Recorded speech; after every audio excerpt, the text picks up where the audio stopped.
Bonjour, Bonjour. Frida Vattenberg, merci d'avoir accepté de témoigner. Euh, pour commencer, je vais vous demander de nous rappeler brièvement quand vous êtes né et quel a été votre parcours avant et pendant la guerre. Je suis née à Paris le 7 avril 1924 de parents émigrés de Pologne qui se sont connus en France, qui ont divorcé quand j'avais, je ne sais pas, 6 ou 7 ans. J'ai été élevée par ma mère et comme elle travaillait, les jeudis où il n'y avait pas classe, j'allais place des Vosges à Lauzet, où on s'occupait des enfants. Et je crois qu'à ce moment-là, on a formé les jeunes à se sentir juifs et peut-être à se préparer à ce qui allait venir.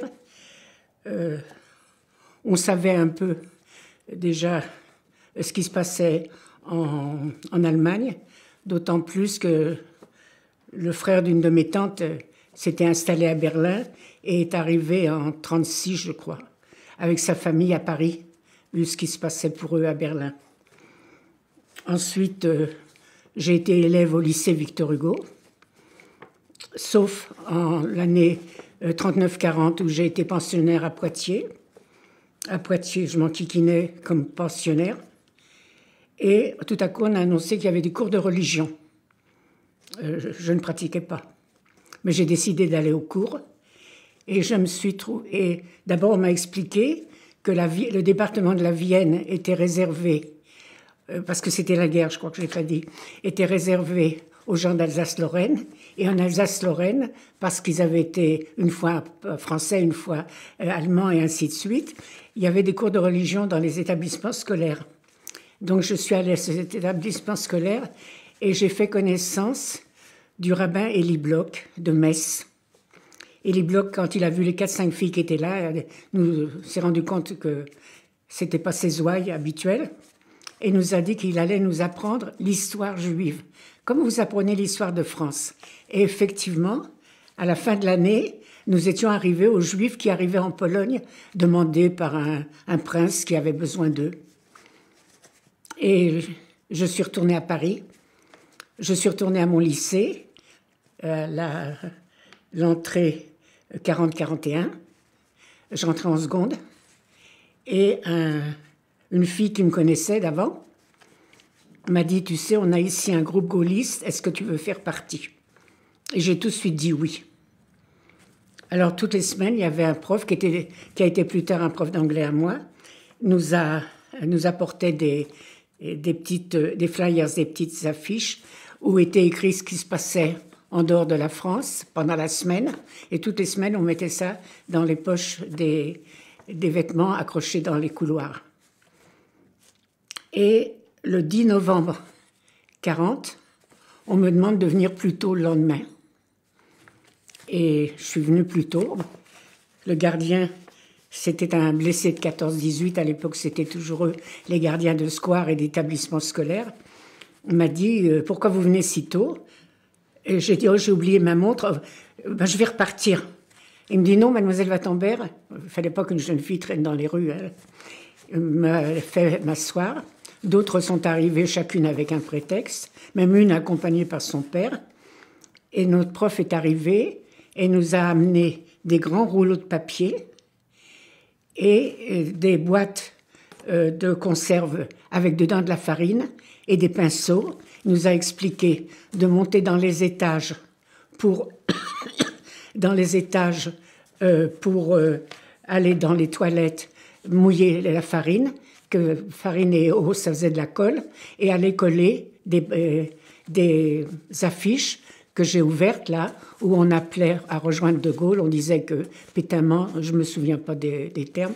Je sais que le même jour, il y a des étudiants qui sont montés à l'Arc de Triomphe, mais ça, c'était les filles au lycée Victor Hugo. Et après, on est monté en classe à l'heure normale, et le prof nous a laissé lire, si on peut dire, et a dit, mesdemoiselles, enlevez-moi cette affiche. Alors, il y a une fille qui s'est levée pour l'enlever. C'était une Doriotis, elle avait la Francisque, leur insigne, et elle l'a déchirée en 1000 morceaux. Et il y a quelqu'un qui a dit, on te cassera la gueule. on n'avait pas fini de dire ça, qu'il y a une pionne qui est venue et qui a ouvert la porte et qui a dit « Mademoiselle Wattenberg, prenez vos affaires, venez ici ». Quand je suis sortie, je lui dis « On m'a dénoncé ». On parlait comme ça à l'époque. Et moi, je lui dis « On m'a dénoncé ». Elle me dit « Mademoiselle Wattenberg, je ne vous ai pas entendue. Par contre, vous rentrez chez vous, vous revenez demain ». Et j'ai su que Madame Maugendre, notre directrice, avait renvoyé chez elle toutes les élèves juives et toutes les élèves où sur le registre, un des parents était dans l'armée. Elle ne savait pas s'il était pro ou contre. Et elle nous avait tous renvoyés parce qu'elle était obligée d'appeler la police. Et donc, ça a été, disons, presque mon premier acte de gloire. J'en ai eu un en 6e que j'ai toujours considéré comme un acte de gloire. Je me promenais avec une fille que je trouvais sympa. Et il y a une fille qui vient vers nous, dans la cour, qui me demande, je ne sais pas quoi, je crois sur un devoir de maths ou enfin un truc. Et l'autre qui était avec moi, avec qui je me promenais quotidiennement, m'a dit « Tu ne lui réponds pas, c'est une juive ». Je vous dis, en 6e au lycée. Hein. Sur le coup, je n'ai pas réfléchi, je lui ai donné une gifle. Elle s'y attendait tellement pas qu'elle est tombée en arrière. Elle s'est cassée le poignet. On a été fichus à la porte toutes les deux 15 jours. Ça, c'était déjà à cette époque, mais plus tard, je vous dis, la directrice continuait à être très... Et après après le 11 novembre, on est revenu en classe. Et puis, quand en juin 42, on nous a dit de porter l'étoile, Madame Maugendre nous a prévenu que nous laissions nos tabliers, il y avait un tablier uniforme, des blouses, on les laisse au lycée, le lycée les entretiendra, on vient avec nos étoiles comme convenu, et on met la blouse sans étoile. D'ailleurs, il n'y a pas longtemps, j'ai eu des enfants de Frankfurt am Main au mémorial, parce que je témoignais là-bas, et j'ai expliqué ça aux petits-enfants allemands, et il y en a un qui m'a écrit à ce sujet, parce qu'il avait été surpris de la manière dont un chef d'établissement s'était conduit dans les conditions pareilles. Comme quoi, vous voyez, on peut le transmettre plus loin. Et donc, moi j'avais un problème, c'est que j'avais ma mère qui parlait le français très très mal, avec un accent polonais terrible. Et je ne vous ai pas dit, quand j'étais à Poitiers, on nous a obligés, toutes les filles, à se prendre un filleul de guerre dans des bouquins avec des photos. Et moi, comme j'étais déjà un petit peu spéciale, j'avais pris un monsieur avec 3 enfants. Et ma mère envoyait des colis à lui, prisonnier de guerre, et des colis à sa femme, et peut-être même des cadeaux pour Noël, j'en sais rien, enfin vous voyez, c'était... Et je reçois il y a la rafle du Veldiv, c'est-à-dire le 15 juillet, je passe l'oral du bac. Je rentre parce qu'à l'époque, il y avait 2 bacs et à chaque fois un oral. Je passe l'oral du bac de la première partie, je rentre chez moi triomphante. Ma mère me dit on ne parle de rien du tout, il paraît que demain il y aura des rafles. Elle avait envoyé mon frère se cacher chez nos parents nourriciers là où on était petits. Vous habitiez où? Ah oui, j'habitais en plein quartier juif, rue des Écouffes. Et le lendemain matin, on tape à la porte, c'est ma mère qu'on vient arrêter. Et le bonhomme, ils étaient 2. Celui qui nous parle nous dit qu'il a beaucoup à faire dans ce quartier et qu'il repassera dans 1 heure prendre ma mère, qu'elle prenne un baluchon, quelque chose. Mais vous n'étiez pas concernée? Et je n'étais pas concernée parce que j'étais française et j'avais plus de 16 ans. Alors, comment dirais-je, ils s'en vont, je dis à ma mère, viens, on s'en va. Elle me dit, où veux-tu qu'on aille? On n'a pas d'argent. Vous savez, les Juifs qui avaient un compte bancaire, je ne pense pas que ma mère en avait un, mais de toute façon, c'était fermé. Du travail, elle était culottière à domicile, elle n'en avait presque pas. Elle me dit, moi, j'ai rien fait, je les attends. J'ai pas pu Elle m'a dit, on n'a pas où aller. Par contre, elle avait bien envoyé mon frère chez les Gilles à Livry-Gargan. Donc, mais c'était les seuls non-juifs, si on peut dire, qu'on connaissait, à part mes camarades de classe, enfin, vous voyez. Et donc, ma mère est partie. Et 2 jours après, ou 3 jours après, je ne me rappelle pas combien, on entend hurler dans la rue des Écouffes, on descend, c'est un monsieur qui revenait de Drancy. Vous savez, comment dirais-je, les gens qui n'avaient pas d'enfants ou les adolescents de plus de 16 ans étaient allés directement à Drancy, pas au Veldiv. Et donc, comment dirais-je, ce monsieur est dans la rue, il revient de Drancy. Pourquoi? Parce qu'il travaillait pour une maison de confection qui était réquisitionnée par les Allemands. Ma mère était culottière à domicile, mais pour une grosse firme qui faisait aussi des Canadiennes pour le Front soviétique, parce qu'il réquisitionnait. Alors je suis allée voir le patron de ma mère que je ne connaissais pas. Il m'a fait une attestation avec mon frère. On a filé à Drancy et le soir, ma mère est rentrée à la maison. Pour l'instant, on était tranquille. Et peut-être 2 jours ou 3 jours après son retour, je reçois une carte interzone de Roger Gémeron, mon filleul de guerre, qui me dit qu'il est libéré au titre de la relève. Alors je lui réponds que tout de suite, je suis contente et ma mère a été libérée de Drancy. Je me souviens, ma mère qui me dit « Qu'est-ce que tu vas dire à ce type? Il ne sait pas ce que c'est. » Et déjà, ils ne savent pas. Et en plus, ça, il arrive d'Allemagne d'un camp de prisonniers. Alors, je dis « Moi, je n'achète pas une autre carte. Hein. » Et j'ai envoyé la carte. Et peut-être moins d'une semaine après, à 5 heures du matin, on nous tape à la porte. Et on s'est dit « Ça y est, ils reviennent. » On ouvre la porte, il y a un monsieur que je ne connais pas qui demande « Mademoiselle Frida Wattenberg ?» Je dis « C'est moi. » Alors il me dit, c'est Roger Gémeron qui m'envoie. Roger Gémeron avait lu ma mère libérée de Drancy, s'était renseigné et envoyé un de ses copains de Laumézé dans la Vienne qui travaillait dans un train. C'était lui qui mettait le charbon dans la locomotive. Et il a emmené maman. Alors à ce moment-là, mon frère et moi, on a pu quitter Paris. Je suis allée dans l'Est. Je me suis trouvée un jour bizarre. J'ai entendu des enfants chanter une hématove. Je me suis dit, qu'est-ce qu'ils font? C'est pour moi ça. Et je suis rentrée dans ce chalet. Et là, j'ai rencontré 2 personnes, dont une est Sacha Meidenberg, qui vit encore. Elle est la sœur de Mila Racine. Je lui ai expliqué mon histoire. Elle m'a traité tous les noms parce qu'elle s'occupait de faire passer les gosses en Suisse. Comment vous étiez, excusez-moi, comment vous étiez arrivée dans l'Est? Oui, j'étais arrivée dans l'Est parce que comme maman partait, j'avais besoin de vivre. Alors j'ai regardé dans les journaux, j'ai vu une annonce à Megève où on demandait une monitrice d'enfants. Comme j'avais travaillé, je ne vous ai pas dit, déjà 2 ans avec les enfants de Lauzet, tous les jeudis et dimanches. D'ailleurs, il existe des photos où je me promène avec les enfants dans les forêts, c'est dans les archives, partout ça. Donc, c'est comme ça que je suis arrivée dans l'Est.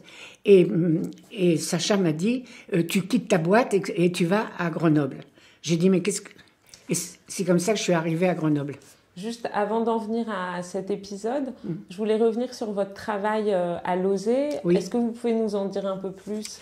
C'est-à-dire, j'allais donc au lycée, et puis tout à coup, il y a eu la législation anti-juive, les gosses interdits de tout.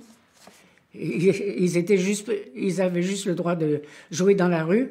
Et si un flic était vraiment très pestiniste et que le gosse faisait du bruit, on disait qu'il faisait du bruit, qu'il créait des moments inutiles pour les Français, et on arrêtait la famille.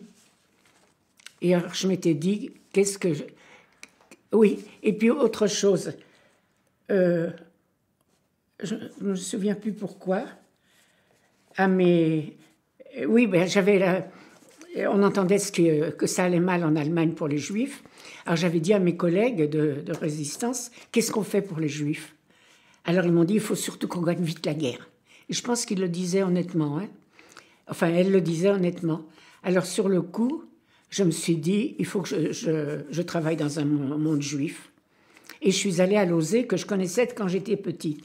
Et j'ai rencontré Madame Averbou, qui était ma monitrice à l'époque, qui était la directrice pédagogique de Lauzet ensuite. Et elle me dit, j'allais aller te voir, et est-ce que comme tu as été au ZI, tu sais comment te conduire avec les gosses, est-ce que tu veux venir? Et c'est comme ça que je suis rentrée à Lauzet.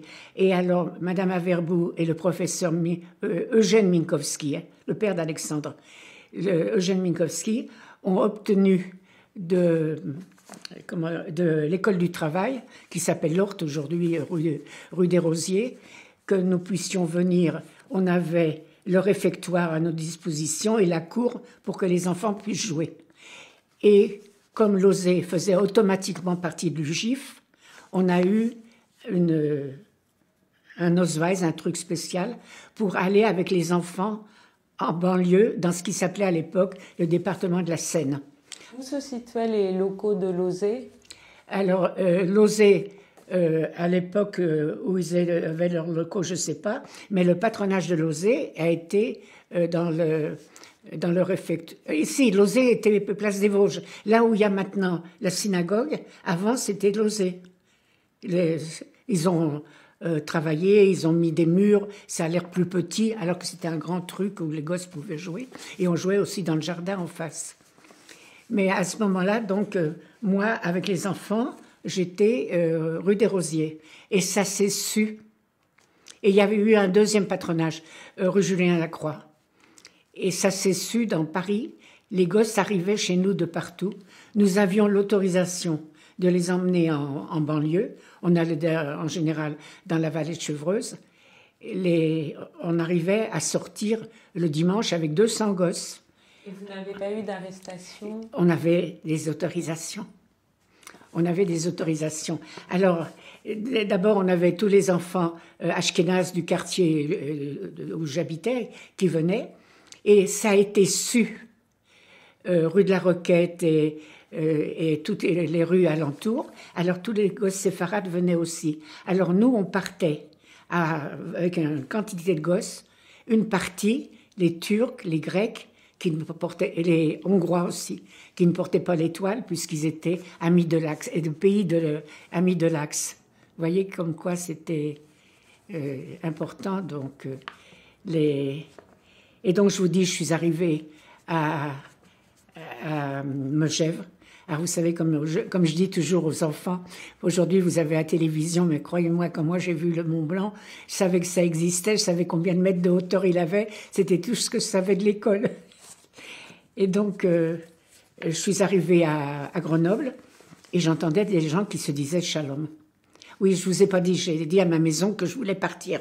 Alors, ils m'ont dit, vous n'avez pas le droit de nous laisser. J'ai dit, écoutez, j'ai dit une chose qui ne se faisait pas à l'époque. Hein. J'ai dit, moi, j'ai un ami, si je ne pars pas avec lui, je ne le reverrai plus. Alors là, sur le coup, ils m'ont laissé partir, mais sans me payer les quelques jours que j'avais fait.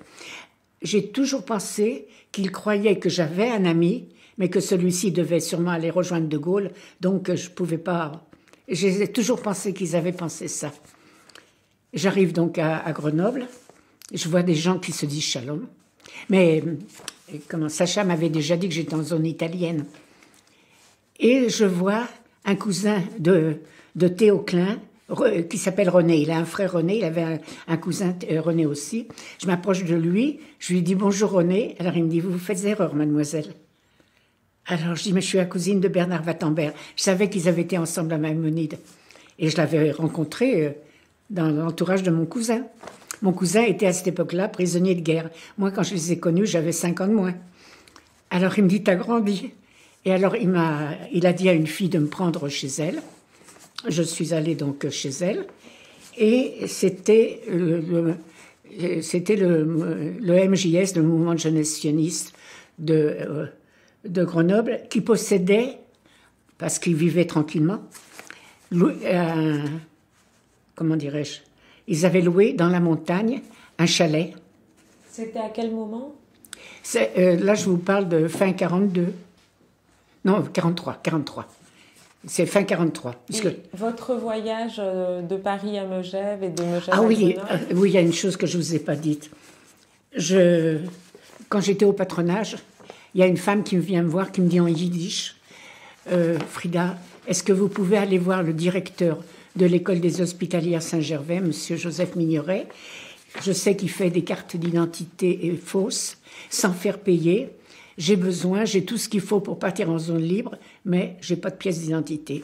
Je suis allée voir monsieur Mignoret, qui a fait les cartes d'identité, qui m'a dit, qu'est-ce que vous faites? J'ai dit, je suis au lycée, je m'occupe du patronage. Il me dit, il faut que vous me donniez aussi quelques heures par semaine. Alors j'ai accepté. Et alors, à ce moment-là, les quelques heures, j'allais dans les bureaux de tabac dans les Uniprix, parce qu'il existait Uniprix à l'époque, pour acheter des formulaires de carte d'identité. Parce qu'à l'époque, il y avait des cartes d'identité préfectorales pour Paris, préfectorales ou des mairies. Alors c'était un petit carton, derrière il y avait du tissu, différents coloris. À l'intérieur c'était une forme de carte d'identité qu'il fallait remplir, faire mettre les tampons dans la mairie. Je suis allée voir, je vous dis, Monsieur Mignoret, et il m'a demandé d'aller acheter des cartes.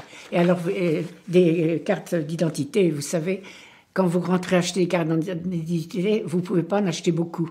À la rigueur, vos grands-parents, vos parents, deux ou trois frères et sœurs, mais pas plus. Alors, j'allais d'endroit en endroit, et il m'a demandé aussi de l'aider à libeller.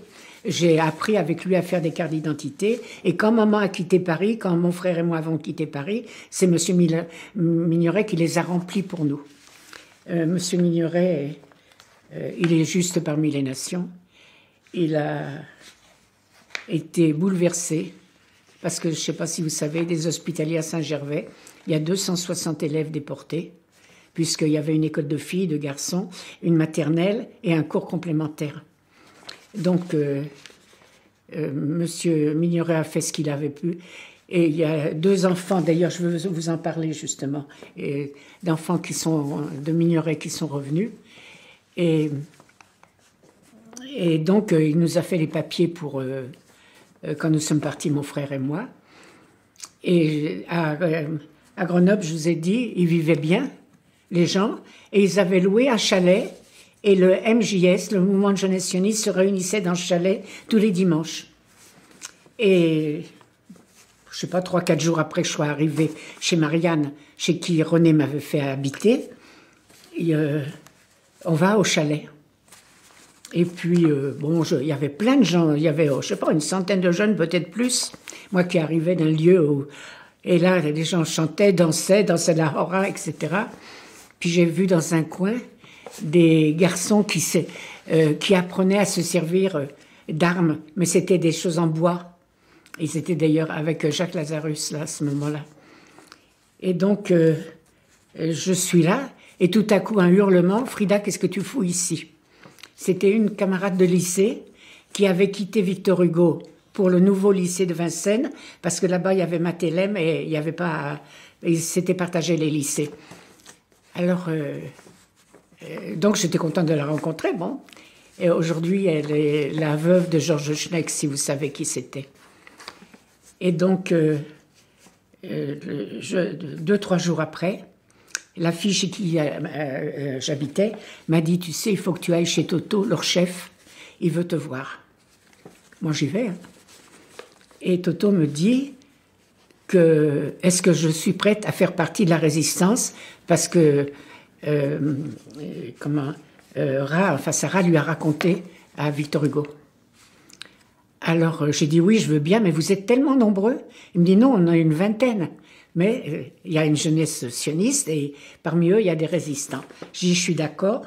Alors il me dit tu pars demain à Nice. Et le lendemain j'ai commencé à Nice, j'ai pris des enfants que j'ai amenés ensuite à Annecy au lycée Berthelet, où ils attendaient pour passer en Suisse. Et puis j'étais dans les mairies, enfin j'ai fait tout un tas de choses normales, quoi. Et donc c'est pour vous dire que ensuite je suis passée à Toulouse, où je me suis occupée du passage en Espagne. C'est-à-dire j'avais dans l'appartement qu'on m'avait préparé, j'avais 2 armoires, une de godillots et une de vêtements chauds qu'on avait volés au chantier de jeunesse pour équiper les gens qu'on faisait passer en Espagne. Bon, le temps a passé, l'Allemagne s'est rendue et mes chefs m'ont dit « tu remontes à Paris » parce que j'étais inconnue dans la région parisienne comme assistante sociale. C'est-à-dire que nos amis du Nord, les EI et tous les mouvements, la rue Amelot, etc., avaient caché des enfants chez des gens. Mais il y avait des parents qui avaient mis leurs enfants souvent qui avaient été leurs parents nourriciers quand ils étaient petits, etc. Et les parents avaient été déportés. Donc, personne ne connaissait officiellement ces enfants. Par contre, une nourrice qui était en accord avec nous connaissait les assistantes qui venaient tous les mois payer les pensions et s'occuper, si l'enfant avait grandi, changer les chaussures, etc. Les autres n'étaient inconnus. De nous, les gens, par oui dire de chez nous, savaient qu'un certain enfant devait être un enfant juif. Par contre, la gardienne, la nourrice, connaissait les filles de chez nous qui tournaient pendant les 2 ans. Tandis que moi, on ne me connaissait pas puisque je venais de là. Alors, je me présentais comme assistante sociale de la Croix-Rouge suisse. Et je disais, vous savez, il y a beaucoup de problèmes avec les enfants juifs. Est-ce que par hasard, vous avez... Moi, on m'avait prévenu qu'on croyait. Hein. Alors, on me disait oui. Alors, je dis, vous les avez gardés si longtemps? Alors, les gens me disaient, mais vous ne croyez pas qu'on allait les donner aux Boches? Et on me disait que depuis 2 ans, depuis 3 ans, depuis 1 an, depuis 6 mois, on n'avait pas reçu de pension. On avait racheté des chaussures, on avait racheté des vêtements. Il a été malade, on a appelé le médecin, etc. C'était vraiment un gros boulot à ce moment-là pour la... Comment dirais-je pour le lendemain de la guerre. Et quand vous remontez à Paris, vous n'avez aucun problème, enfin... Ben non, que je suis remontée, c'était après l'armistice, c'était oui, fini. Déjà... Ah oui, c'est comme ça que je suis allée. À quel moment vous avez... Enfin, où vous étiez quand vous avez appris l'armistice? Alors, ça s'est passé? Quelques jours avant l'armistice, j'habitais donc à Toulouse. Quelques jours avant l'armistice, je rentre de je ne sais pas quelle... mairie, j'étais allée sûrement demander des tickets d'alimentation ou autre. Et j'ai une voisine qui me dit, mademoiselle, vous ne rentrez pas chez vous, j'ai vu monter un homme plein de sang. Dès qu'elle m'a dit ça, je suis montée à toute vitesse. Il faut vous dire que moi, comme je vous ai dit, j'avais les chaussures et les vêtements. Et les gens de chez nous, les plus importants, savaient qu'il y avait une boîte aux lettres avec dedans une clé pour entrer chez moi éventuellement. Je regarde, la clé est là, je monte, chez moi tout est net, tout est propre. Je me dis, je ne sais pas ce qu'elle m'a dit, elle se trompe sûrement. Mais moi, je devais aller au rapport. Chaque fois qu'on me disait, tu vas là, puis quand je revenais, et puis je présentais ma note de frais, etc. Et je vais pour aller rue de la Pomme, où nous avions notre local, et au coin de la rue, il y a un copain qui m'arrête, qui me dit, tu vas pas rue de la rue, tu vas pas au local. Et justement, ce que cette femme m'avait dit, notre local avait été repéré par la milice, et c'est là, peut-être que vous avez entendu, qu'Ariane Knut a été tué, que Lobenberg est mort peu de temps après, etc. Tout ce que nous avons eu, parce qu'ils avaient appris cet endroit. Et donc, j'ai su, plus tard, que Léonce, le nom de famille, c'était Léon avec un S à la fin, que Léonce avait été blessé avec une balle dans la jambe, connaissait l'endroit où on avait nos affaires, était venu chez moi, même si j'y étais pas, il s'était changé, il avait enveloppé tout, il avait fait que tout soit propre, et comme ça, il pouvait traverser et il s'était mis un sparadrap ou quelque chose comme ça, pour aller dans une clinique amie, mais pour ne pas traverser la ville avec du sang, sinon il aurait été arrêté. Vous voyez, comme c'était le début de tout à ce moment-là. Et c'est la seule fois où vous avez risqué d'être... Je vous dirais que quand je voyageais avec des gosses à travers toute la France pour les emmener à la frontière, etc., j'étais toujours en risque. Mais enfin, j'y pensais pas. La seule chose qui m'inquiétait, c'est que nous avons eu des amis arrêtés et qui ont parlé. Sous la torture, personne ne peut pas ne pas parler. Et je me disais toujours, et si on m'arrête, est-ce que je tiendrai le coup? Ça, c'était mon problème. Et il m'arrivait d'aller de temps en temps dans des prisons parce qu'on allait porter des colis. Et pour un prisonnier, on pouvait être 4 personnes.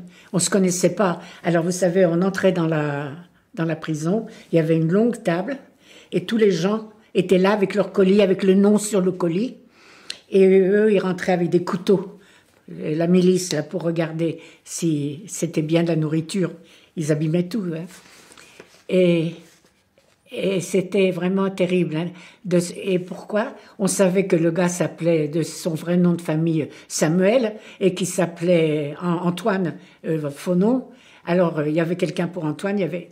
Le jour où il y avait des distributions, il y avait quelqu'un pour Antoine, il y avait quelqu'un pour Samuel. Eux, ils prenaient les colis. Je suppose vous savez, on faisait cuire des œufs pour leur mettre des œufs durs, un bout de pain, enfin, chose comme ça. Et je suis sûre que les gardiens, ceux pour qui il n'y avait pas de colis, ceux qui n'étaient pas là pour les colis, ils se les gardaient. Vous voyez, c'était... Bon, mais franchement, on était... Je ne sais pas si on était inconscient, ou dans notre inconscient, on se disait, on n'a pas le droit d'être conscient. Vous voyez, c'est ça la chose. Et donc, je vous dis, c'est la libération de Toulouse. J'étais allée au Muret. Le maire du Muret était très gentil avec nous. Il nous donnait tout ce qu'on voulait. Des fausses cartes d'identité, comment ça s'appelle, des tickets d'alimentation, enfin de tout. Parce que les carnets d'alimentation, nous, on pouvait se les imprimer. Mais les tickets changeaient de couleur chaque mois. Alors, on était obligés de mendier. Et les maires, ils avaient toujours quelques tickets d'avance. Si quelqu'un les perdait dans une maison qui avait brûlé, ou s'ils les avaient perdus, ou s'il y avait un enfant qui venait de naître, etc., ils avaient toujours une petite réserve. Et je l'ai demandé sur la réserve un peu partout. Donc, un jour j'arrive et on me dit que Toulouse est libérée. J'étais dans le train, je suis arrivée de Toulouse est libérée. On a fait une grande fête et mes chefs m'ont dit « Tu pars à Clermont-Ferrand ». Alors je dis « Encore ?» Moi j'allais à Clermont plusieurs fois. On me dit « Oui, mais tu vas au bureau des affaires juives chercher tous les documents ». Et à ce moment-là, il y avait beaucoup de trains qui étaient en panne parce qu'on faisait tout sauter pour que les Allemands ne puissent pas remonter vers la Normandie. Alors je suis allée moitié en stop, moitié, enfin de toutes les façons, pour arriver à Clermont-Ferrand. Et moi, j'étais envoyée à Clermont-Ferrand, d'autres ont été envoyés autre part. Nous allions au bureau des affaires juives. Pourquoi? Vous savez, les Allemands étaient très stricts. Hein. Il y avait les gens, tous les Juifs recensés, il y avait le nom, le prénom, la date de naissance, le métier. Quand ils étaient arrêtés, on mettait une croix, déporté une croix. On pouvait comme ça refaire. C'est comme ça qu'on a apporté tout ce qui a servi après à faire les recherches, le mur des noms, le travail de Klarsfeld, à partir de ce travail que nous avons fait au lendemain de la libération. Et après, on m'a dit de remonter à Paris. Alors je vous dis, pour m'occuper des enfants et des enfants en question. On savait déjà que les Alliés progressaient en Allemagne. On savait qu'ils avaient découvert des horreurs. Mais chacun pensait que ça ne concerne pas. Moi, j'ai 14 personnes de ma famille, dont un enfant de 4 ans, qui ne sont pas revenus. À l'époque, j'y croyais. Et un jour, on a appris que les gens arrivaient à l'hôtel Lutetia. Je suis allée à l'hôtel Lutetia. Vous auriez dû voir les gens se pousser pour pouvoir parler aux gens qui étaient tellement fatigués, qui étaient affolés de voir tant de gens autour d'eux et qui leur posaient des questions et il y en avait qui presque insultaient parce que comment vous connaissez pas, c'est pas possible. C'était quelqu'un qui était revenu peut-être du même quartier mais n'avait pas vu la personne là-bas. C'était comment dirais-je, Lutetia, c'était une horreur pour les. Il y a même des gens qui sont morts à Lutetia ou tout de suite. Et à ce moment-là, on m'a réquisitionné comme toujours pour faire une cantine. Vous savez, rue des Rosiers, au coin de la rue Oberkampf, au coin de la rue Ferdinand Duval, il y avait Goldenberg il n'y a pas longtemps. Mais avant Goldenberg, c'était un restaurant pour les pauvres de la communauté. Et on a installé ce restaurant, et moi, on m'a dit de venir, parce que je parlais yiddish, parce que je comprenais un peu très peu, mais quand même, éventuellement le polonais, pour les gens qui revenaient. Et là, à ce moment-là, tous les jours, on avait des gens qui revenaient. Et les gens squattaient à l'école de travail. Les gens qui étaient d'abord arrivés au Lutetia et qu'on avait envoyés... Qui étaient arrivés... il y avait plusieurs endroits, il y avait Guy Patin aussi. Et donc, qui étaient arrivés là. Et parmi eux, il y avait beaucoup de gens qui étaient venus en fraude en France. D'abord, ils ne voulaient pas rester dans les camps en Allemagne, qui venaient en fraude en France. Et il y avait aussi des gens qui revenaient de Russie, qui avaient fui de Pologne en Russie pendant la guerre et qui revenaient de Russie. Et moi, je parlais yiddish, c'est pour ça qu'on m'a amené là. Écoutez, je passais plus de temps à la préfecture et dans les commissariats qu'à la cantine, parce que les gens étaient libérés d'un camp, ils ne voulaient pas attendre qu'on vienne les chercher, ils venaient en fraude en France. Et alors, à la préfecture et au commissariat, à la préfecture, on me connaissait. Hein. Vous venez chercher encore un cousin? Et c'est à quelle date que cette cantine a ouvert? Ben, ça, c'est à la Libération, mai-juin 45. En 45. En 45. Donc, ce que j'avais bien marqué, hein, cantine coin de Rosier, Ferdinand Duval, l'école de travail transformée en hôtel. Et à ce moment, un jour, je sors et je sors de la cantine.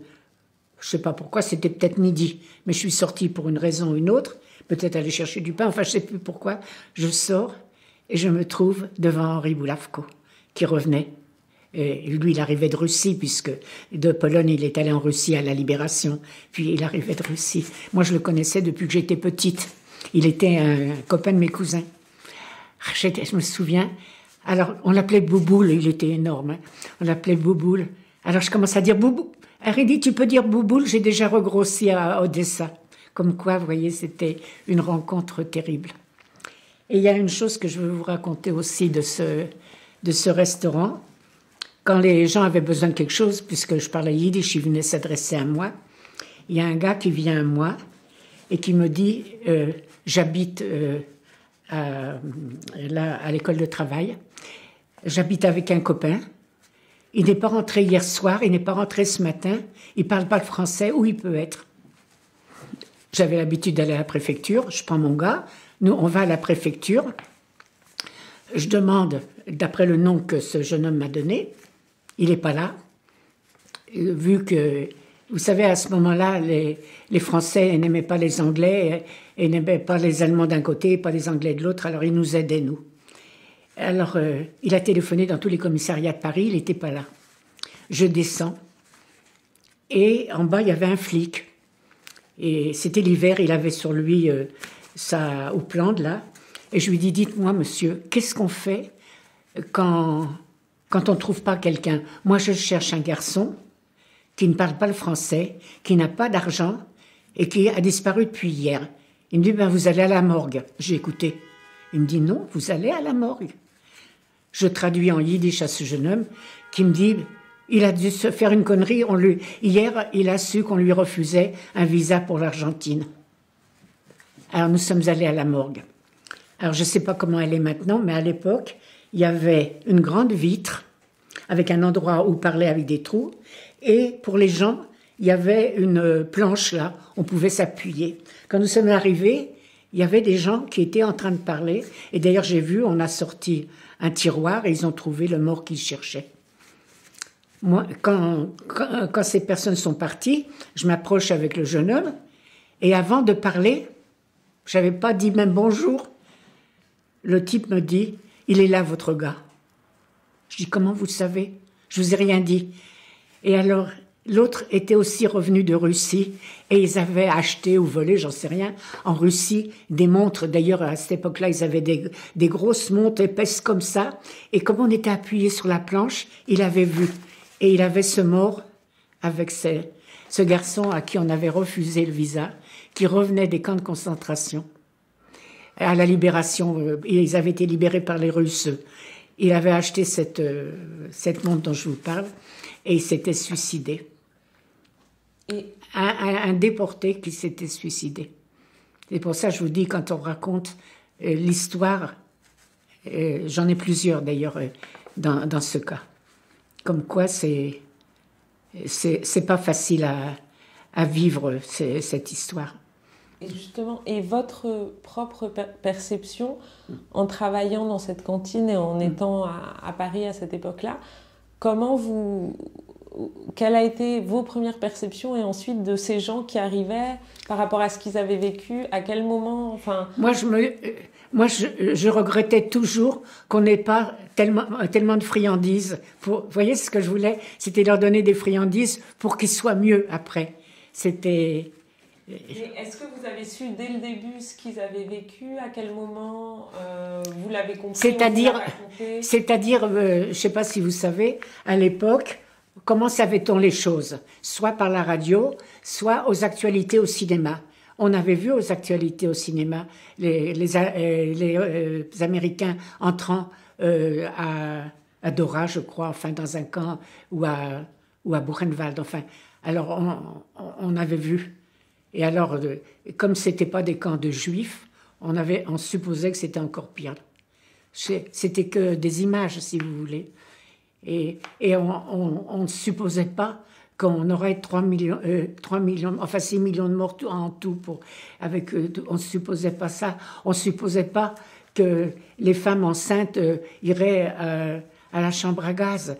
D'abord, on ne le savait pas. Et justement, à quel moment vous avez entendu parler des chambres à gaz? Dans les actualités? À ce moment-là, oui. C'est-à-dire, je vais vous dire, une chose que j'ai su après-guerre. Vous savez, j'étais donc dans le sud de la France, on avait beaucoup de maisons d'enfants. Lozé en avait je ne sais pas combien. Et les EI avaient Moissac et d'autres encore. Et un jour, on a dispersé les maisons d'enfants. On nous avait donné l'ordre, nos chefs de Suisse, c'est-à-dire les chefs de la communauté française qui étaient très âgés, on les avait envoyés en Suisse et ils dirigeaient tout à partir de la Suisse en rapport avec l'Amérique, l'argent et tout. C'était eux qui faisaient l'argent pour tout ce qu'on faisait, pour voyager, prendre le train, dormir à l'hôtel, c'était payé par le joint et qui envoyait l'argent en Portugal et du Portugal en Suisse. Et en Suisse, nous avions des gens qui avaient l'habitude de passer et de ramener de l'argent. Donc, nos chefs en Suisse ont su la Shoah par balle. Et je ne sais pas si vous êtes au courant, la Suisse a fait son beurre pendant la guerre. Je ne sais pas si vous êtes au courant. Et pas seulement que nous avons 166 déportés qui sont parmi les refoulés de Suisse. Ça, c'est encore à leur... comment dirais-je, à leur reprocher. Donc, en Suisse, pendant la guerre, la Suisse faisait son beurre. Et vous savez, à l'époque, il n'y avait pas les produits comme il y a aujourd'hui. Et si on voulait faire un avion ou un tank, il fallait de l'acier.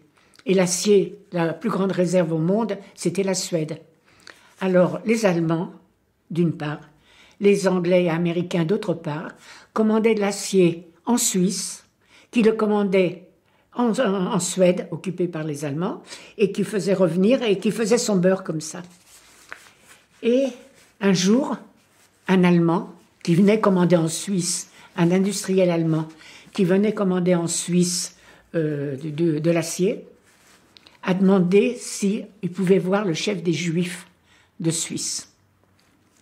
Alors la personne a dit, je sais qu'il y a un bureau où il y a... pas un président, je ne me souviens plus le terme. Et il est allé là-bas, et il y avait 2 jeunes gens d'environ une vingtaine d'années, entre autres Rigner, si vous avez entendu parler de lui, qui avait 20 ans à l'époque.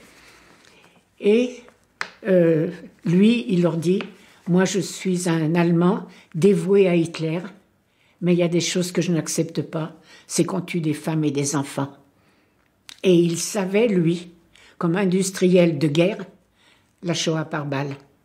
Et c'est comme ça que nos copains, nos amis ont entendu, et entre autres Rigner. Il y a un livre de Rigner, un gros bouquin sur l'histoire de Rigner, et ils ont prévenu la communauté. Alors la première chose qu'on a fait, les Allemands ont des problèmes. Peut-être qu'ils vont faire des problèmes encore pires aux Juifs de France. On a dispersé les maisons d'enfants en zone libre, alors que déjà en zone nord, il n'y en avait pas. Pour vous dire comment chaque chose était importante. Et voyez, en quelque sorte, sur les cadavres des gens, comment dirais-je, de la Shoah par balle, on a sûrement sauvé beaucoup d'enfants en France. Et que parce que justement, on les a dispersés. D'ailleurs, ils sont venus après arrêter des enfants à différents endroits où ils étaient plus là, où certains, alors des moniteurs ont été arrêtés, ont été déportés. C'est vraiment un moment où vraiment toute l'Europe était plongée dans la même difficulté, et on a essayé, comme on ne pouvait pas toujours sauver les adultes, on a essayé de faire ce qu'on pouvait pour les enfants. Moi, je ne me suis pas... Il y en a qui sont occupés d'adultes. Ceux qui sont occupés d'adultes, parmi nos enfants, nos amis du MJS, c'était souvent des amis qui avaient émigré en France depuis quelques années, qui avaient des accents, etc. Tandis que moi, qui parlais comme je vous parle, j'étais réservée pour autre chose, si on peut dire. Parce que je peux dire que j'étais réservée parce qu'on me disait tu viens ce soir, on te dira ce que tu fais demain, ou tu viens ici demain matin et on te dira ce que tu vas faire. C'était et je vous dis donc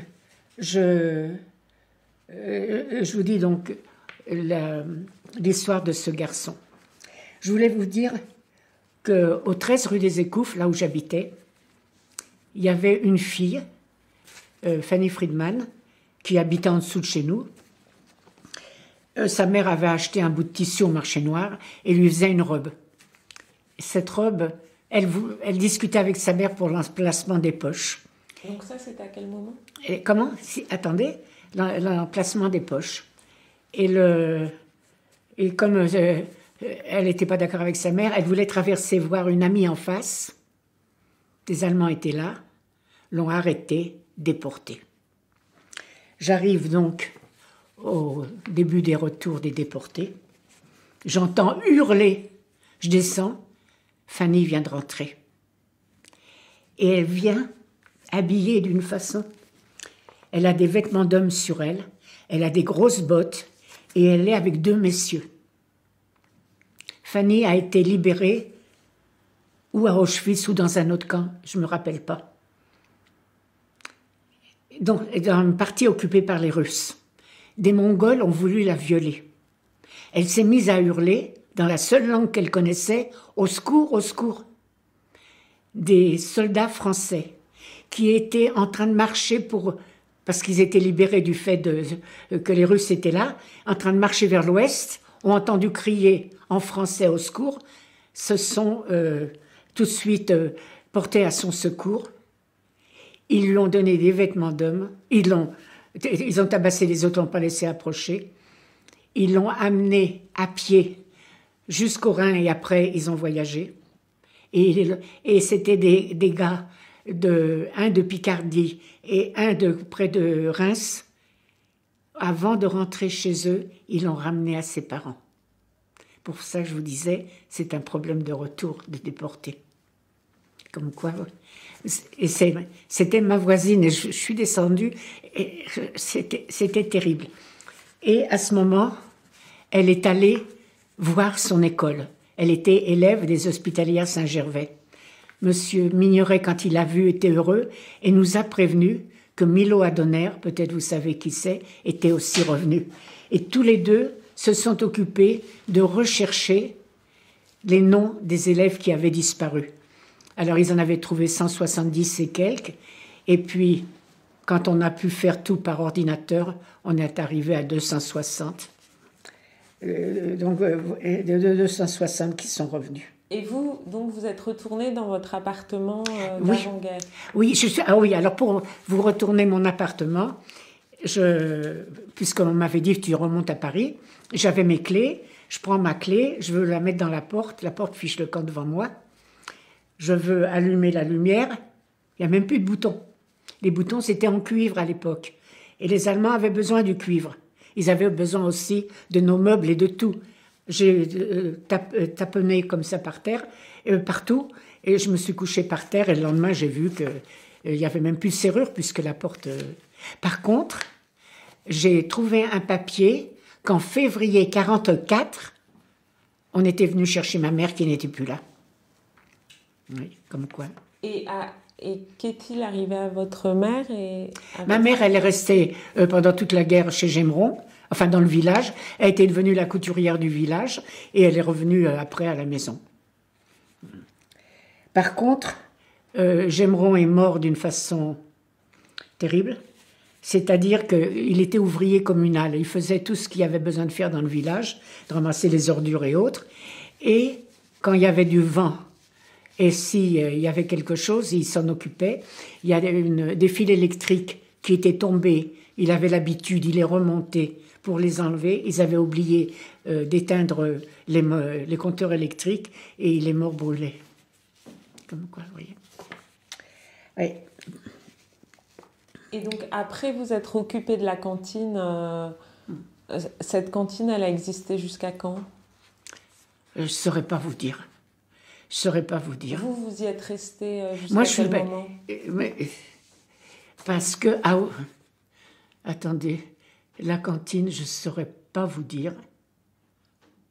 Parce qu'à ce moment-là, j'ai repris mes études. D'accord. J'ai repris mes études. Vous avez fait des études? Et parce que la cantine... Oui, mais attendez, je vais trop loin. Comment dirais-je? À ce moment-là, j'ai fait différents voyages pour aller chercher... Je ne suis pas allée jusqu'en Allemagne, mais à la frontière, on changeait, amener des déportés qui étaient, vous savez, qui étaient restés dans les camps, qu'on amenait dans les camps du Sud pour éventuellement les faire partir. Et j'ai été au départ de plusieurs navires qui sont arrêtés à Chypre, enfin qui ont été à Chypre. Et comme vous savez, à l'ONU, on allait voter, c'était au programme qu'on allait voter sur le problème de la Palestine. Nos chefs ont décidé de faire un grand coup. Alors dans ce grand coup, j'ai participé aussi. On ramenait des juifs survivants des camps en train jusque dans les camps du Midi que nous avions, nos camps à nous, pour les faire partir. Parce qu'à ce moment-là, on avait décidé de faire un grand coup, c'était l'Exodus. Enfin, moi, je ne savais pas. Mais c'était... Alors, moi, je vous dis, j'ai amené des gens dans les camps du Midi, puis je repartais et je retournais à l'université s'il fallait. L'université, je voulais vous dire une chose. Quand je suis allée m'inscrire, on m'a dit, mais il y a 3 ans que vous avez le bac, c'est maintenant que vous venez. Alors, j'ai dit, parce que j'étais dans la résistance, comme ça. Alors, on m'a dit, si vous étiez dans la résistance, vous apportez de votre chef une attestation, vous ne paierez pas les inscriptions. Alors, je suis allée voir Jacques Lazarus, qui m'a fait un papier. Et quelques jours après, je pouvais retourner à l'université.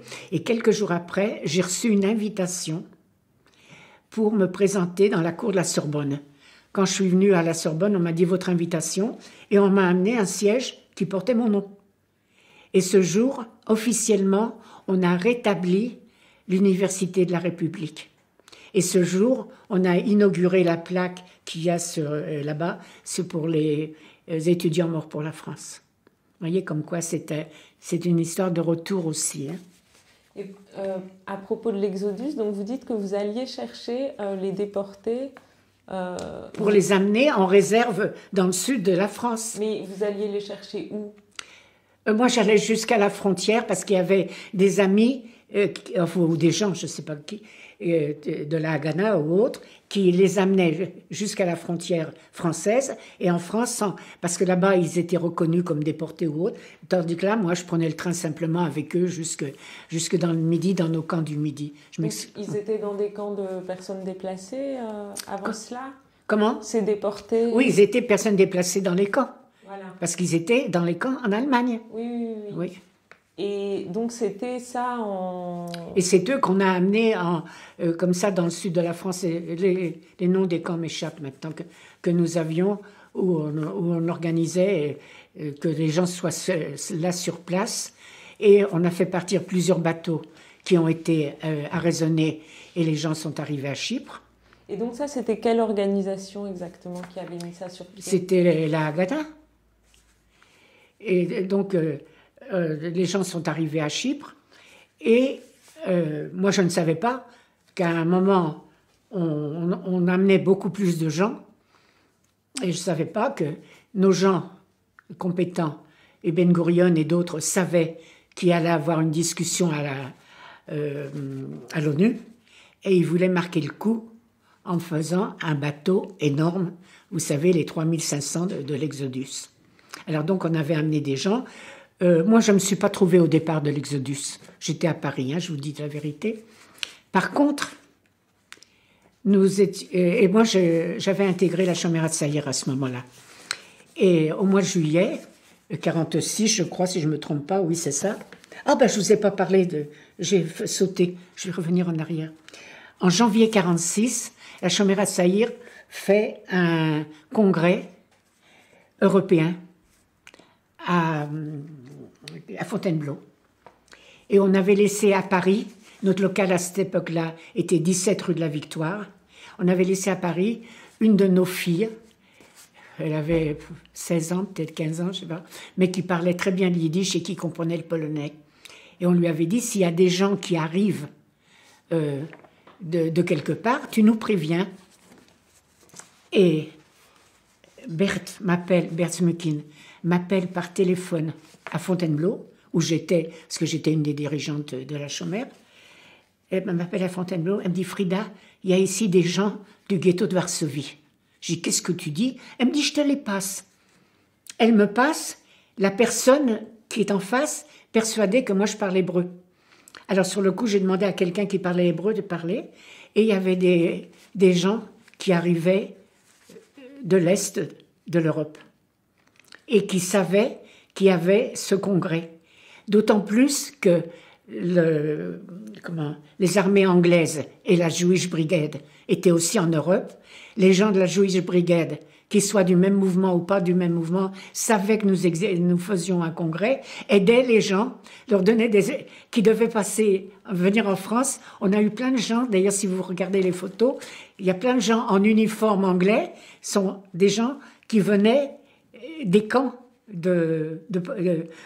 venaient de Pologne ou de Russie, de Pologne, d'Allemagne. Il y en avait qui venaient d'Angleterre, qui venaient des États-Unis. Mais pour vous dire, la Jewish Brigade a aidé les gens à voyager comme ça. Donc nous sommes à cette réunion à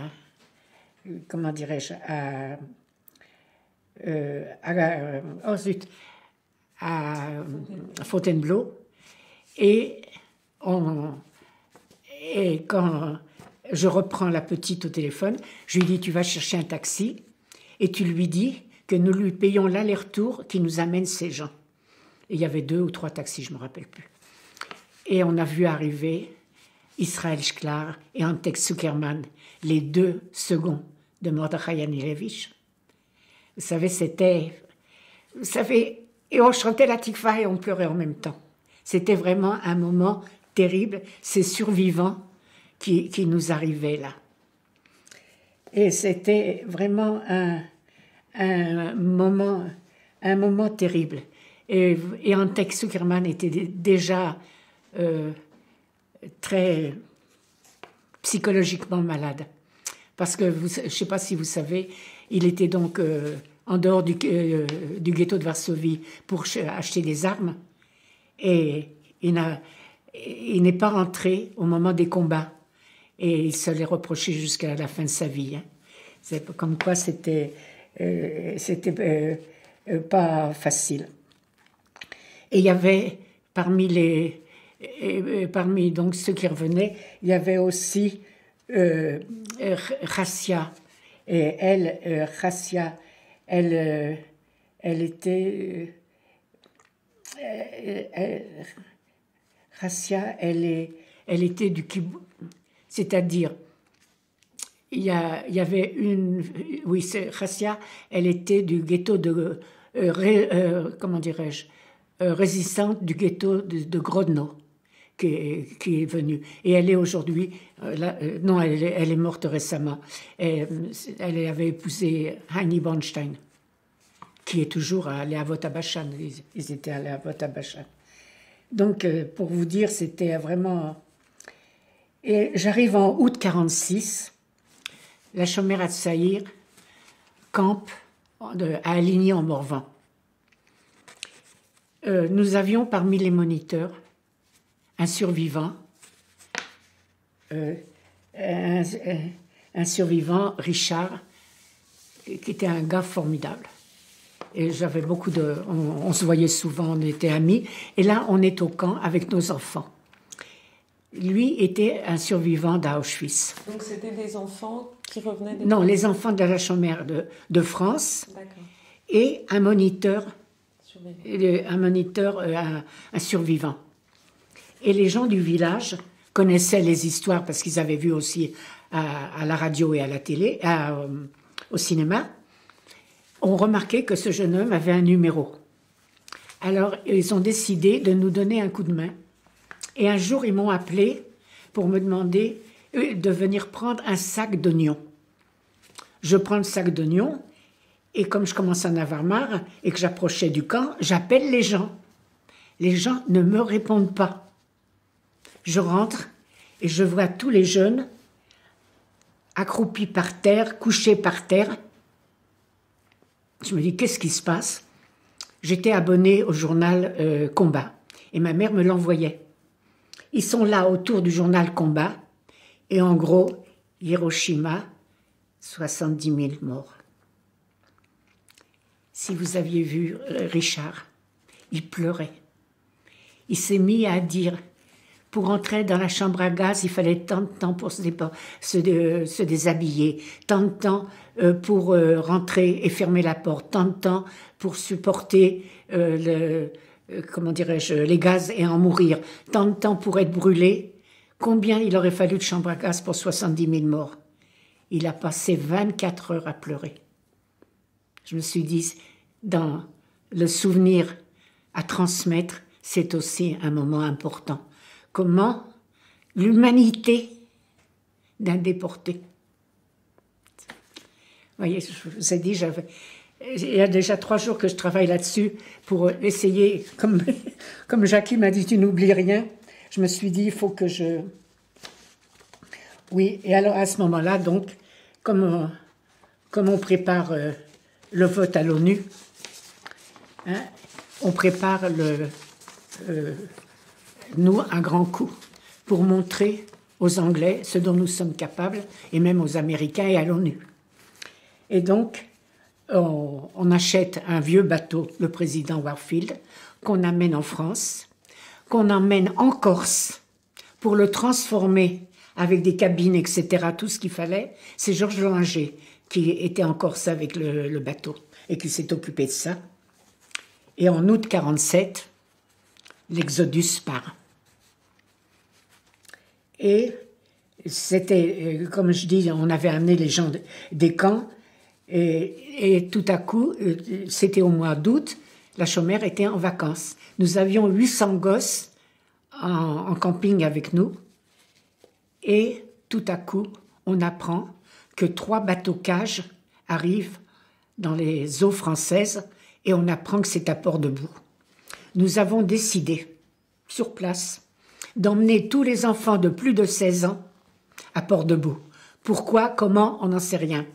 On a loué des camions, et il y a des photos des camions, vous pouvez tout retrouver, et on arrive à Port-de-Bouc. On arrive à Port-de-Bouc, et au loin, on voit les bateaux, parce que la France ne les a pas autorisés à rentrer dans les eaux territoriales. Et les Anglais les ramenaient là pour apprendre aux Français à ne pas laisser partir des plitimes, des gens qui voulaient partir en Israël. C'était la guerre comme ça entre les deux. Et à ce moment-là, c'était vraiment terrible, parce que les gosses qu'on amenait, on ne savait pas pourquoi, on pensait pour défiler dans les rues, enfin des choses... mais non, on les a engagés. Ils ont porté des caisses de champagne, des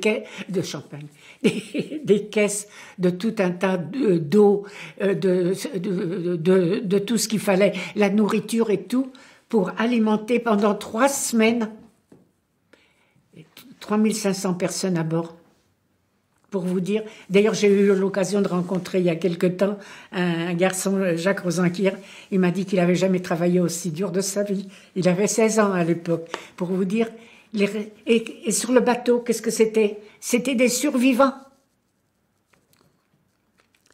C'était des survivants qui, selon ce que vous savez, avaient été volontaires pour partir? Ils n'avaient plus de monde, ils partaient en Israël, beaucoup. Il y en a qui ont quitté Israël après, mais beaucoup sont... Et donc, qu'est-ce qui est advenu des gens qui étaient sur ces bateaux-là alors attendez. Donc, comme j'étais en train de vous dire, ils sont arrivés comme ça à Port-de-Bouc.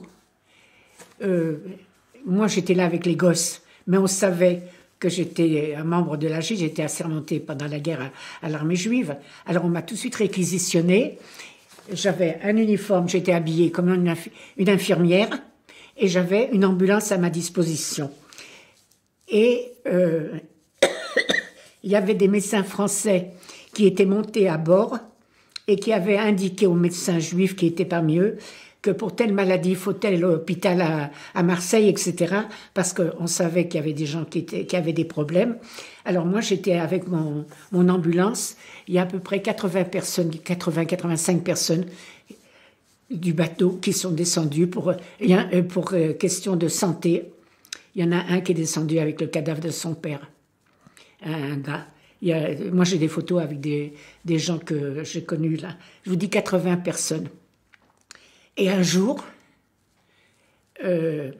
mon chef s'approche de moi et me dit, avec ton ambulance, tu te mets au bord du port parce qu'il va descendre. Et maintenant, de beaux et braves jeunes gens que tout le monde va hurler. Parce que si quelqu'un descendait qui avait l'air d'avoir bonne mine, les gens les insultaient. Alors on m'a dit, mais c'est l'équipage américain de l'Exodus. Quand l'Exodus est arrivé en Israël, qu'il a été intercepté et attaqué par les Anglais, il y en a un qui a été tué parmi les officiers, parmi les marins, et les marins se sont mêlés à la population du lieu, et donc sont arrivés à Port-de-Bouc aussi. Et ils sont descendus, comme je vous dis, à Port-de-Bouc, on les a fait descendre.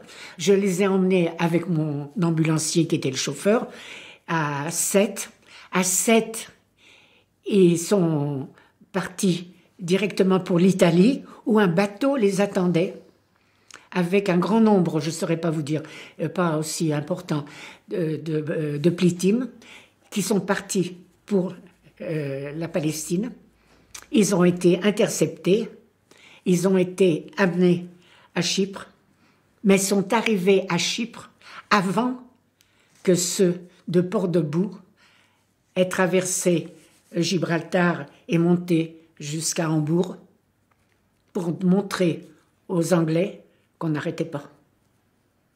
Vous savez, ce sont des choses importantes et comment dirais-je, et d'Italie, c'était aussi des survivants qui étaient arrivés en Italie pour vous dire la lutte qui a fait que finalement les Anglais ont quitté la Palestine.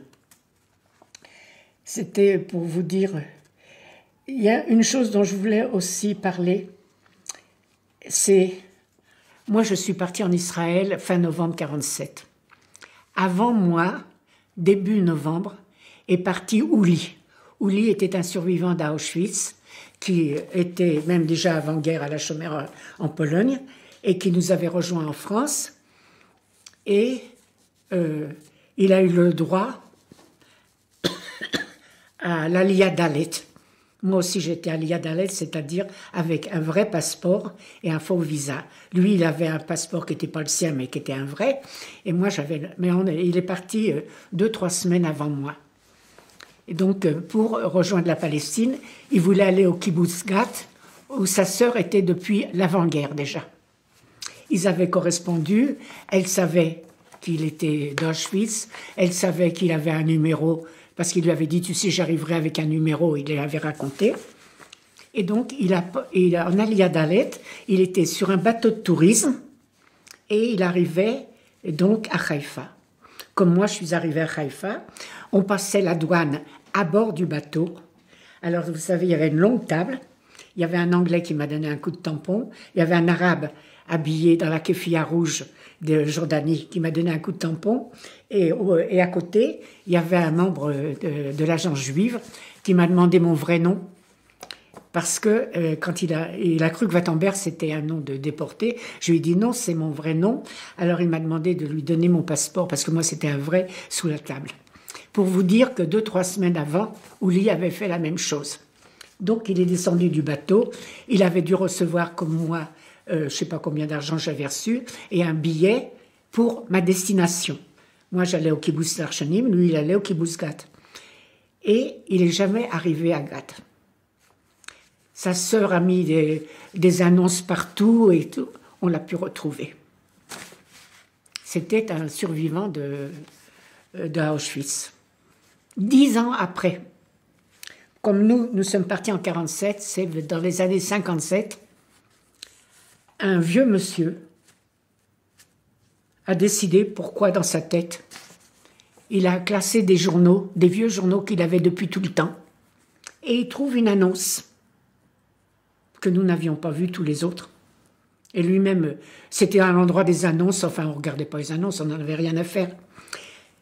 Il y avait une Chevra Kadisha, vous savez, un ensemble qui enterre les morts, mettait un mot, qu'ils avaient trouvé le cadavre d'un homme assassiné dans le port de Haïfa, qui avait ça devait être un survivant de la Shoah parce qu'il avait un numéro, puis c'était tout. Il se trouvait que ce monsieur qui lisait ça connaissait la sœur d'Uli. Et dire, écoute, elle a appelé 10 ans après la Chevra Kadisha. Ils sont allés à leur registre et ils ont trouvé le numéro d'Uli qui a été ensuite transféré sa dépouille au kibbutz Gat. Vous voyez, c'est un survivant de la Shoah. Et vous êtes parti avec d'autres Comment? Vous êtes parti avec d'autres en Israël? Oui. Comment s'est fait votre... c'est-à-dire... ah oui, alors là, c'est vrai, je n'ai pas pensé que mon départ était important. Pourquoi?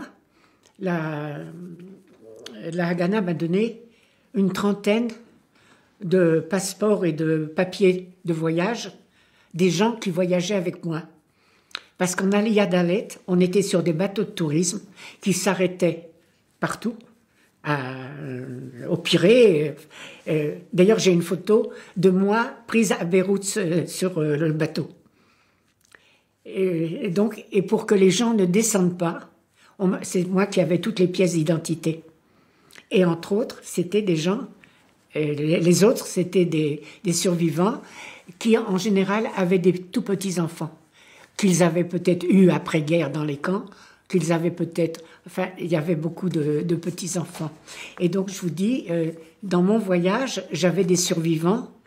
Et quand je suis arrivée, le délégué de l'agence qui était là, on m'avait fait dire de redonner à chacun ses papiers avant de passer au contrôle. Ce qu'ils sont devenus, je ne les ai pas revus, hein, je vous le dis tout de suite. Mais pour vous dire que jusqu'au dernier moment, on a fait venir, parce que moi je vous dis, donc j'étais en 47, je suis revenue en 53. Donc pour vous dire que tout le temps on s'est occupé de ces gens. Et une fois arrivé en Israël, que faites-vous? Je vais au kibbutz. Je vais au kibbutz, à mon kibbutz, et une chose qui est belle, c'est que je veux aller visiter notre chaliar qui était Mordechai, son nom m'échappe, Mordechai. Donc je vais pour aller le visiter et j'arrive le soir, je vais y dormir le lendemain et les gens sont excités. Je dis mais qu'est-ce que c'est que cette excitation? Alors il me dit, on vote ce soir à l'ONU.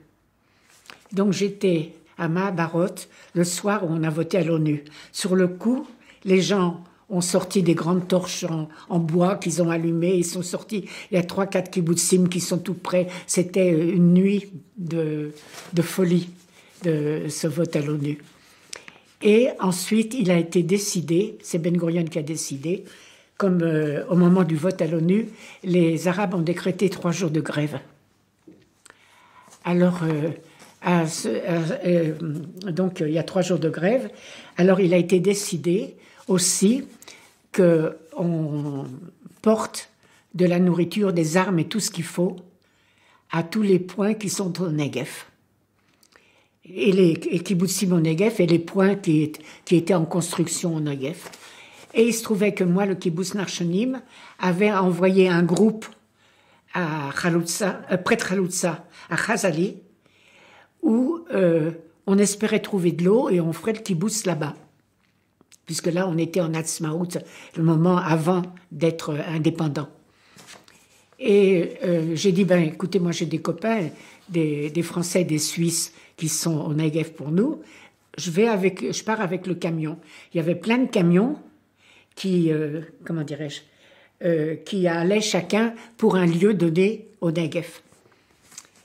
Et à un moment, c'est le soir, oui, alors il faut vous dire, autour de nous, il y avait des jeeps ou des motos de la Haganah qui se sauvaient quand les Anglais arrivaient sur la même route, voir qu'est-ce que c'est que ces camions. Et le soir, les gens se mettent à ouvrir les paquets et à sortir de la vaisselle. Et on me donne à moi aussi une casserole en me disant qu'il faut taper. Il faut taper, je tape. Et tout à coup, on entend des half-tracks militaires qui arrivent, sont les Anglais, et viennent voir qu'est-ce que c'est que ce bruit. Alors on leur dit qu'on doit traverser, le nom m'échappe, la ville du Negev, qu'on doit traverser et qu'on veut être sous la protection des Anglais. Les Anglais nous ont emmenés, on a traversé Beersheba, on a traversé Beersheba, et nous avec notre voiture et d'autres, on est arrivés à Chaloutza. À Chaloutza, quand je suis rentrée, j'avais mal au cœur. Je ne connaissais pas l'odeur de l'eau soufrée du Negev. J'avais le cœur qui montait comme ça. Le lendemain, on quitte avec notre camion, on quitte Chaloutza où on avait dormi et on arrive à notre lieu et on descend. Et moi je dis, je vais rester avec vous parce qu'il y avait des gens que je connaissais. Je vais rester avec vous et le chef du lieu, parce qu'il y avait aussi des militaires, demande au chauffeur du camion de charger un tanker pour aller chercher de l'eau à Chaloutza pour amener pour une réserve d'eau à Chaloutza. Et moi, je visite les lieux. Il y a plein de souterrains. Il y a même une infirmerie souterraine. Enfin, c'était arrangé parce qu'on savait qu'il y avait la guerre. Sur les dunes en face, il y avait une école arabe où on savait qu'il y avait des soldats qui étaient là. Et tout à coup, les gens me disent, tu n'entends pas les hurlements? J'entendais pas que notre camion arrivait en hurlant. Ils avaient été attaqués par des Arabes dans les dunes. Ils arrivaient avec un mort, 3 blessés. Et le pire, c'est qu'ils n'avaient pas d'infirmiers. Parce que, à cause des événements, ils avaient envoyé un gars, le responsable de la pharmacie, pour 6 mois à Rochama, où il devait avoir un cours spécial. Alors moi, comme monitrice d'enfants à Paris, j'avais été obligée de suivre un cours de Croix-Rouge. C'est moi qui me suis occupée Et comme je dis toujours, c'était pas en mon honneur, parce que la seule chose qu'il y avait dans la pharmacie, c'était des pansements de l'armée américaine. Donc il y avait juste qu'à le coller. Et il y a un gars qui est arrivé, et on m'a dit, surtout tu le regardes pas. Et ce gars, il était le responsable de la Haganah du Negev. Et il s'est mis à hurler, à pleurer. On m'avait dit, tu regardes pas. Et il disait que le mort était son frère. Et comme ils ont demandé aux Anglais d'emmener les blessés et le mort, il partait avec son frère pour faire un rapport et faire ce qu'il avait besoin dans le Nord. Là, pour vous raconter... Et alors, sur le coup, je suis restée donc sur place et je me suis occupée de la pharmacie et j'ai même participé d'une prise où ils avaient besoin d'une infirmière. Et une chose terrible, je me souviens plus le nom, c'était une ville arabe et donc nos soldats l'avaient prise et arrivait un groupe de voitures qui arrivait d'Égypte pour leur apporter du ravitaillement. Ah, c'est nous qui avons reçu le ravitaillement d'Égypte. Et là, il y avait une chose terrible, c'est que par précaution, leur chef, qui était peut-être des bons militaires, avait mis des petites bombes à beaucoup de portes. Et on a eu plein de blessés de ça, à ce moment-là. Et vous étiez parti en Israël avec l'idée de faire votre Aller au vie kibbutz, oui. là-bas? Oui. Et je me suis mariée là-bas, j'ai eu des enfants là-bas, oui. Au kibbutz? Oui. Et pourtant, vous avez décidé de revenir? C'est-à-dire, d'une part, j'ai appris que ma mère, qui était toute seule, avait le Parkinson. D'autre part, mon mari voulait quitter Israël, il voulait partir au Canada, où il avait ses frères et sœurs. Lui était né en Égypte de Roumains qui s'occupaient du canal de Suez. Et il voulait rejoindre sa famille qui avait quitté l'Égypte pour le Canada. Alors donc ça marchait plus entre nous parce qu'on n'avait pas la même... Alors donc on est parti en France et peut-être un an après il est parti au Canada.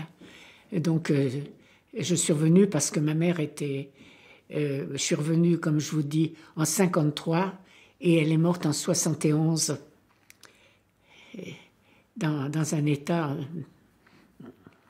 Parce qu'aujourd'hui on soigne peut-être mieux le Parkinson, mais à l'époque c'était encore pire. Et par la suite, quel métier avez-vous exercé? Est-ce que vous avez continué à garder des liens avec ce milieu? Ah ben bien sûr, je fais partie du cercle Bernard Lazare et je travaille au mémorial depuis, à l'époque même où ça s'appelait le CDJC, depuis des années. Et on m'a demandé à un moment de... Donc quand vous rentrez, pour reprendre les choses dans l'ordre, quand vous revenez en France, comment s'organise... justement ces activités? J'ai travaillé pendant des années, c'est-à-dire c'était un copain de guerre qui était expert comptable, il est disparu depuis. Il m'avait fait rentrer dans une société de confection qui était très importante et qui avait besoin de quelqu'un de compétent en secrétariat, ce que j'ai appris au fur et à mesure chez eux. Eux-mêmes étaient des survivants du ghetto de Lodz. Et j'ai même... D'où votre famille était originaire? Comment? D'où votre famille était originaire? De Tomaszów Mazowiecki. Oui. Donc, pour vous dire, mes patrons étaient et vraiment, comme je travaillais avec la mémoire juive de Paris, mes patrons m'ont toujours aidé, parce qu'au début, comme j'habitais en banlieue, j'avais dit aux copains, j'étais secrétaire à la mémoire juive de Paris, je peux à midi taper tout ce qu'on a besoin. Donc la mémoire juive de Paris, vous pouvez rappeler ce que c'était? C'est une association de militants, si on peut dire, qui ont décidé de ramasser des photos. Nous possédons 6 à 7 000 photos qui sont au mémorial. La vie des Juifs de 1880, les pogroms de Kishinev, à 1948, la veille de la construction de l'État d'Israël. Alors on voulait avoir cette vie des Juifs de cette date à cette date, et on a demandé des photos, on a recopié les photos, il y en a qui nous les ont données, il y en a... On a essayé, et tout ça est dans une 50aine de volumes, peut-être un peu plus. Si vous allez au mémorial au 4e étage, vous avez un mur au fond où il y a toutes nos photos qui sont rangées par ordre, à la fois par ordre de sujet. Il y a les écoles, les rabbinats, les militaires, les pogroms, vous voyez. Et dans chaque groupe, par ordre, par date historique. Et donc, et maintenant, vu que... Mais ça, on a commencé en 86. Alors maintenant, je suis présidente d'honneur. Parce que nous avons une chance. Et ça, je le dis toujours, une chance terrible. C'est qu'il y a beaucoup d'organisations qui ont disparu. Les enfants cachés se sont dissous. Je ne sais pas si vous êtes au courant, rue du Renard, ils ont décidé de se dissoudre. Ça sera fait sous 2 ans environ. D'autres organisations pareilles. Et nous, à la mémoire, on a une amie, Rachel Gédinac, qui fait partie d'une chorale. Et dans cette chorale, il y a tout un tas de jeunes juifs, plus jeunes, enfin l'âge de mes enfants, ou peut-être un peu plus jeunes que mes enfants, qui chantent des chants juifs, qui sont intéressés. Elle est arrivée à les intéresser, et nous avons tout un groupe qui nous a rejoints, et qui a repris là, au point où Rachel et moi, nous sommes maintenant présidentes d'honneur. Mais c'est formidable parce que nous continuons. D'ailleurs, je ne sais pas si vous recevez le bulletin de la mémoire juive. Oh ben écoutez, j'en ai quelques-uns chez moi, je vous enverrai. Le dernier. Et surtout qu'au dos, il y a les dates de nos prochaines expositions. D'accord. Et donc, pour revenir un petit peu en arrière, à partir du milieu des années 50, donc quand vous êtes à Paris, vous continuez à avoir une vie communautaire et associative. Ah oui. Et toujours, je témoigne. Auprès de qui? Auprès des... J'ai témoigné... Il faut que je vous dise, quand en 2005, qu'on a inauguré le mur des noms, sont arrivés 2 enfants cachés qui arrivaient des États-Unis. Et nous étions en train de regarder le mur, et on entend parler en allemand. La fille qui était venue des États-Unis est née à Vienne, en Autriche, et d'entendre parler allemand avec un vrai accent allemand, ça l'a tellement bouleversée qu'elle a couru voir les gens. Et nous nous sommes trouvés devant un Allemand, un professeur de français, dans un lycée à Wuppertal, qui était venu avec quelques élèves pour assister au mur, parce que, sous l'égide de l'UNESCO, quelques jours après, il devait parler de la Shoah. Et donc alors nous sommes partis à Wuppertal. D'ailleurs, j'ai appris, je ne sais pas si vous savez, que Wuppertal, quand Hitler a dit ce qu'il voulait faire, des curés, enfin des prêtres, des pasteurs, pardon, de Wuppertal ont fait une déclaration qui les a amenés directement à Dora. Et ça s'appelle c'est un nom, même on le retrouve sur Internet, la déclaration de Wuppertal. Et donc, je suis allée plusieurs fois témoigner à Wuppertal. Et nous avions écrit dans le bulletin de la mémoire qu'on était allé à Wuppertal. Sur le coup, un des dirigeants de l'UDA, l'Union des déportés d'Auschwitz, Jacques Altman, Jacques Altman nous appelle. Il est natif de Wuppertal. J'ai prévenu en Allemagne, par un mail comme ça, que j'avais trouvé. Aussitôt, la personne qui s'occupe de l'histoire de la Shoah à Wuppertal est venue à Paris le chercher. Il va régulièrement maintenant témoigner là-bas. Comme quoi, vous voyez que tout ça, c'est un ensemble qui est important. Et comme ils ont vu qu'en France, à Wuppertal, ils ont vu qu'en France, on faisait des plaques aux enfants déportés. Ah oui, il faut que je vous parle des enfants déportés aussi. Et des plaques aux enfants déportés, ils en ont fait dans les écoles de Wuppertal. D'ailleurs, quand je suis allée témoigner à Wuppertal, il y avait un lycée catholique qui avait demandé à ce lycée, qui est un lycée... comment dirais-je, sans direction spéciale, de plus de 2000 élèves. Ils étaient venus de l'école, de l'ensemble catholique aussi à nous écouter. Alors donc je vous dis, je suis allée 2 fois en Italie témoigner. Et en Italie, en Suisse, c'est le mémorial qui m'a fait aller. Là, tout récemment, vous êtes au courant, à Annemasse. Et donc, la seule chose que je puisse faire, à part vivre de bonheur avec mes enfants, petits-enfants et mes 4 arrière-petits-enfants, c'est témoigner. Je trouve que c'est important. Et comme j'ai parlé par-ci, par-là, et peut-être le sujet est parfois différent, etc., je pense que les gens du mémorial savent ce dont je peux parler et peut-être vous ont dit de m'appeler. Et vous vouliez revenir sur les enfants de déportés ? Pardon ? Sur les enfants de déportés ? Attendez.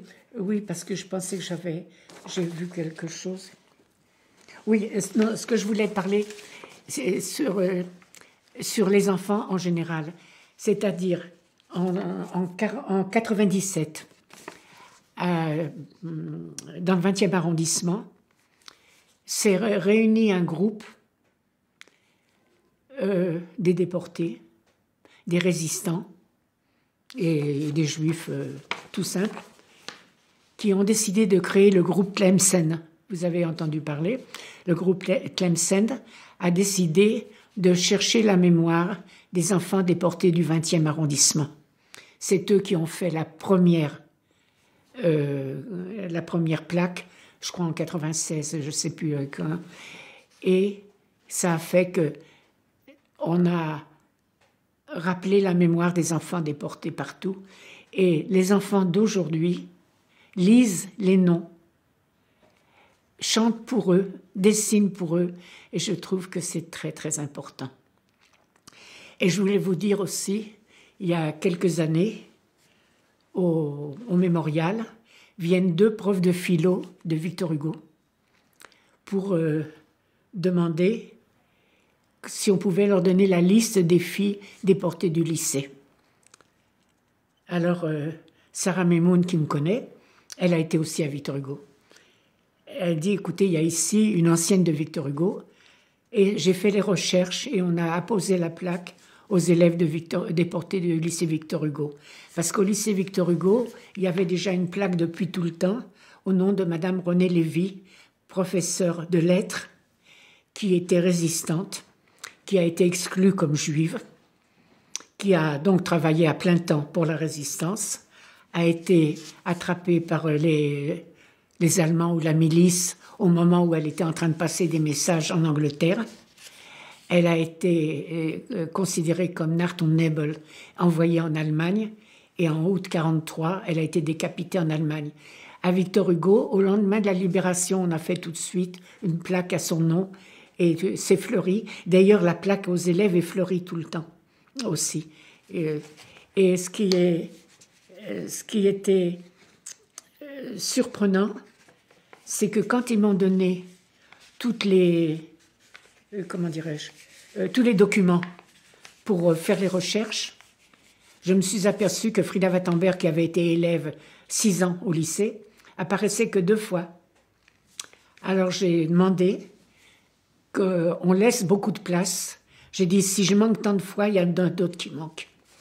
Et j'ai appris tout récemment que l'AMEJ du 4e a trouvé qu'il manquait 2 enfants. C'est-à-dire, moi, j'avais mis les jeunes filles de Victor Hugo, mais on ne m'avait pas donné les archives et je ne savais pas qu'à cette époque, il y avait une annexe pour les enfants depuis la 11e jusqu'à la 7e et que parmi elles, il y avait 2 déportés. Alors on les a ajoutés sur la plaque récemment. Vous voyez, c'est ça le travail. Et dans le cadre familial, est-ce que c'est un sujet dont vous avez toujours parlé ou... Je vais vous donner un exemple. Il y a des noms que je ne retrouvais pas. Parce que j'étais énervée, je tapais, je cherchais. J'ai raconté beaucoup de choses à mon fils.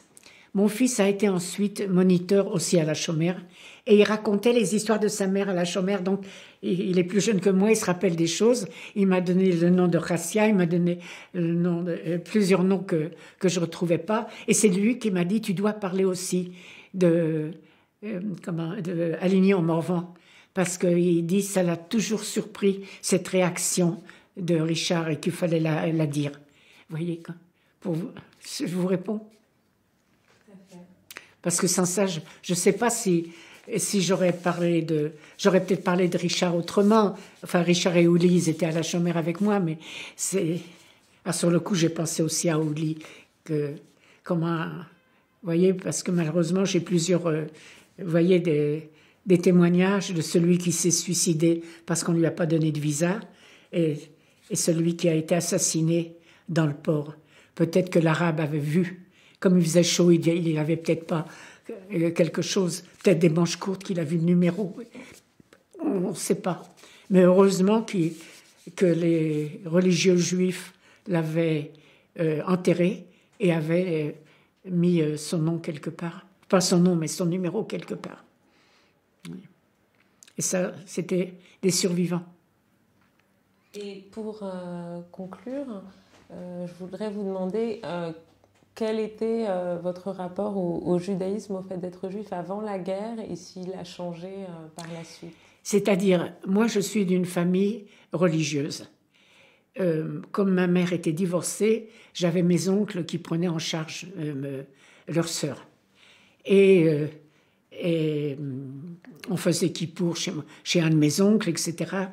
Et puis j'étais au ZEI.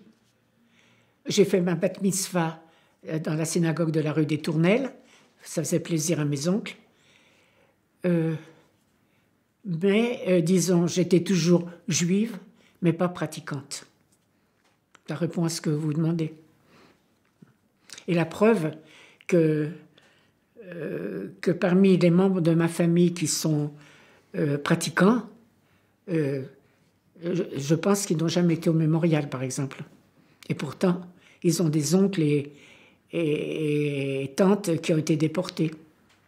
Vous voyez comme quoi. Merci. Je vous en prie.